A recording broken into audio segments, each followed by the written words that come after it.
Siap ya kelola stres kita, apapun bentuk tekanan kita tetap ya jaga stres kita, jaga mental kita, jaga emosi kita. Kita sepakat ya, kita baca buku jadi sugesti, jadi perintah. Karena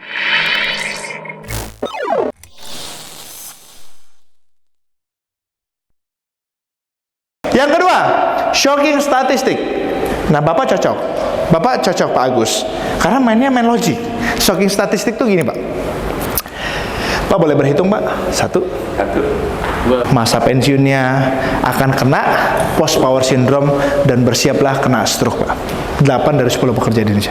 Artinya kalau Pak ulangin Pak, ulangin berhitung Pak. 2, 3, 4, 7, 8. Nah kira-kira 2 orang terakhir itu akan kena peluangnya Pak. 2 dari 10 Pak.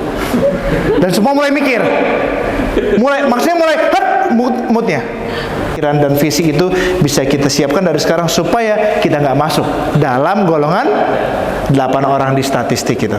Bersama saya Hengki Liansyah, tepuk tangan yang meriah buat kita semua. Nah, itu namanya shocking statistik. Kebayang Pak? Jadi kalau Anda yang sukanya angka, mainnya shocking statistik. Misalkan ketemunya tim karyawan lah ya. Misalkan Anda harus cari data beneran tapi ya. Misalkan karyawan itu terancam stres bekerja. Kita ulangi hitung, misalkan timnya lagi di briefing 5 Pak. Boleh, misalkan saya briefing tim nih. Boleh Pak, bantu hitung Pak. Kita yang fokus. So setiap pagi kita harus rajin baca buku biar otak kita fresh dan kita nggak stres. Biarkanlah statistiknya 5 dari 100 Pak. Jangan, karena kita angkanya jadi kecil. Ini kan karena kita 5. So siap ya kelola stres kita. Apapun bentuk tekanan kita tetap ya jaga stres kita, jaga mental kita, jaga emosi kita. Kita sepakat ya, kita baca buku jadi sugesti, jadi perintah. Karena shocking statistik. Nah kalau yang tadi hobinya ngelucu, guyon, boleh mainnya kayak gitu Pak. Nah ya, Bapak juga bisa Pak.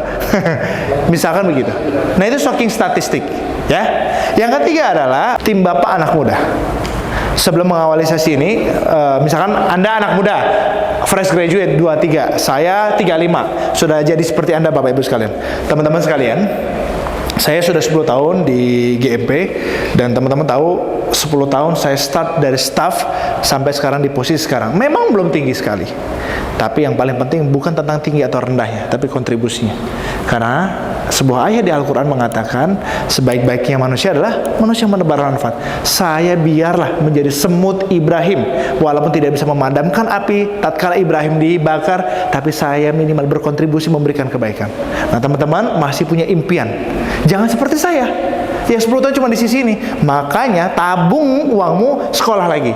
Hari ini, kita mulai hari ini dengan penuh semangat ya, supaya kamu bisa nabung, supaya kamu bisa kuliah lagi, dan nanti 10 tahun lagi kita ketemu, you harus jadi atasan saya karena lebih tinggi daripada saya. Tapi saya juga tetap lari supaya tetap bisa jadi atasan you semua. Yuk kita semangat, kita tos. Gitu kutipan Pak. Paham Pak? Jadi Anda boleh pakai yang paling cocok dengan Anda. Yang mana aja. Boleh kutipan, boleh quotes, boleh puisi kalau yang sukanya puisi gitu kan, atau pantun yang sukanya pantun.